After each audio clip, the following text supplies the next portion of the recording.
Good morning. We are extremely pleased that you are here. It is good to come together for the purpose of co-creating. Do you agree? Yes. Co-creation at its best. You are knowing what you are wanting? Yes. It's a good feeling, isn't it? You like when a desire hatches within you? So much has happened before a desire even occurs to you.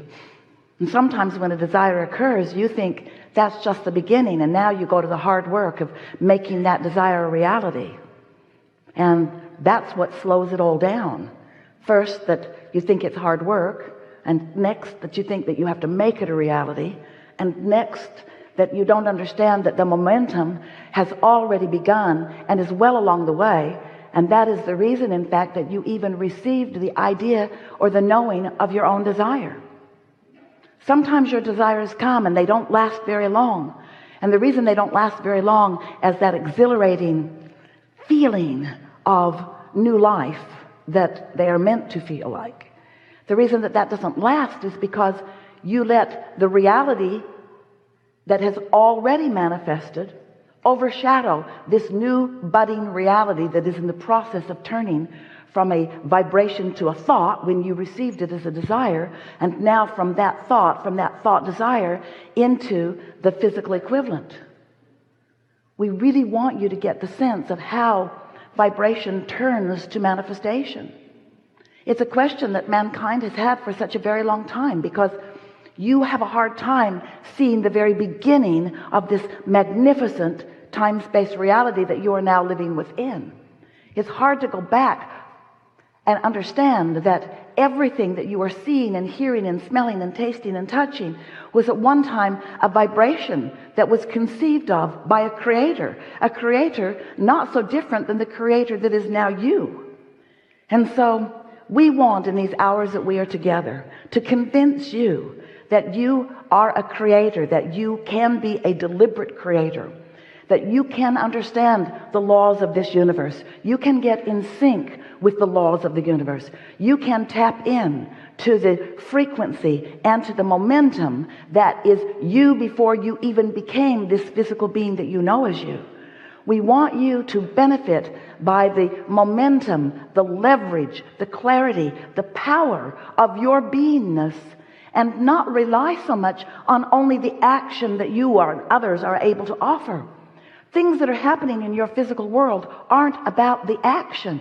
Oh, action's fun. And we do not disagree with you that action gets things done. You can move things from place to place. We understand how that goes. But we want you to tap into the greater power, this energy that is the inspiration for the action. Because when you become one who is reflecting in all moments, or in most moments, the intention of that broader non-physical you, when you understand that you were source energy before you came into this body, and even though you are now in this body with this personality doing these things, that non-physical part of you still exists as non-physical life force, as rejuvenation, as replenishment, as source, constantly resourcing you. So often you forget that, and so you're just banging around in your physical action, not taking the time to tune to that current. And then you measure yourself with others who are doing the same thing, and you accept very low standards of accomplishment, low standards of the way you feel, low standards of happiness. You put up with negative stuff. You squabble with one another over meaningless things, all the while denying your true power and your true current, which is in fact the reason that you want to squabble. It feels like someone else is depriving you of how you innately know you're supposed to feel. And when you're not feeling the way you are supposed to feel, which is joyful and eager and passionate, when you are not feeling the clarity and the knowing and the love and the life force that is really you, we get how you might want to point at your mother and say, you should have kind of maybe done something different, like maybe hung around with me and paved my trail for the whole rest of my life experience. And then you transfer that neediness, not all of you, almost all of you, to your lover or to your friends. In other words, always looking, it seems, outside of yourself for the replenishment that only comes from your finding and achieving and maintaining the receptive mode. This is a vibrational universe, and there is a signal that is being transmitted on your behalf to you and about you. But you've got to get in the vibrational vicinity, just like the transmitter and the tuner that you know as your radio signal. That tower is beaming a signal, but if you don't dial into it, you don't receive. You're not receptive. You don't hear what's being broadcast unless you tune in. And this is the same way. So you were source energy. You came into this body, a part of you into this body, just like you knew you wanted to. It's the perfect process. And you sift through the variety in this new leading edge environment, and you, importantly, come to your own conclusions about what you, importantly, prefer. So when you carve something out that you desire, sometimes, especially in the early stages of it, you're not really even so aware that you're asking for it. Sometimes it's just, you know what you don't want, which is an automatic knowing at vibrational levels of what you do want. So you're launching these rockets of desires and preferences as you are evolving and becoming as this life form here in this physical body. And that emanation of those preferences is all marked by you. It has your vibrational DNA, so to speak, on it. You are launching these rockets, and you and everything that you have been before you were you in this physical body expands because of your exposure to life, because of your sifting and sorting and knowing what you don't want and knowing what you do want. So you're becoming and becoming. But we want to say to you, you've got to know who we mean by you when we say you or your. You, the larger part of you, is becoming because of what you, the physical part of you, is exploring.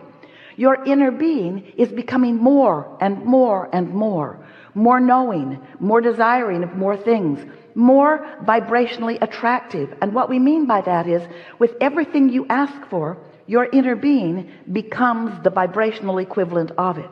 If you don't have enough money, and you're asking, whether you're using words or not, you are, for more, your inner being, that source part of you that was before you were you and is even while you are you, becomes more prosperous as a result of your asking. Because when you ask, it is given. And there is a part of you that receives what you're asking for and what is given instantaneously. You haven't learned to do that. You've got too many beliefs in the way. You don't let yourself ask and receive. You ask and source gives to that larger part of you, but you say, oh, I don't know. I don't really feel worthy. Or I'm mad about everything that hasn't come to me. Or I'm upset about those who are getting more than it looks to me like is their fair share. Or. In other words, so often you are so busy facing the reality of what is that you don't let the new becoming become. So even though so much happened that caused this desire to happen within you, for just a moment, for a split second often, you receive that desire and you feel the elation of it. You can feel your evolution in that moment, and then we love you so much, you get practical. You face reality. You weigh the pros and the cons. You check out the odds. You don't believe in your desire that is just born. And the only reason that you don't right away believe in a new desire that is born is because you've practiced the opposition of it for so long. As you've been using as your criteria people who are not in the receptive mode, who are banging it out through hard work and action, who are not using the leverage that creates worlds. Some are, and you call them masters, and some are, and you're amazed at what they accomplish. Some are, and they just knock you over with their clarity and their power and their attractive power, their ability to accomplish and to draw to them. They amaze you and so often confound you, because it feels to you like you mean well. It feels to you like you too are good. It feels to you that you are deserving, or you want to be deserving. But instead of being a vibrational match to what you're asking for, so often you are a vibrational match to what you've got. And things can't change if you are a vibrational match to what you've got. Things are always changing, but they keep changing to whatever it is you are giving your attention to. So it's different faces, different places, but more of the same essence. In other words, it's sort of the same struggle for most people because they are so enamored with what is. People say, I believe I should face reality.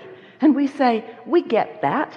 But you did not come to face reality, to regurgitate reality, to document reality, to hold yourself in sync with reality.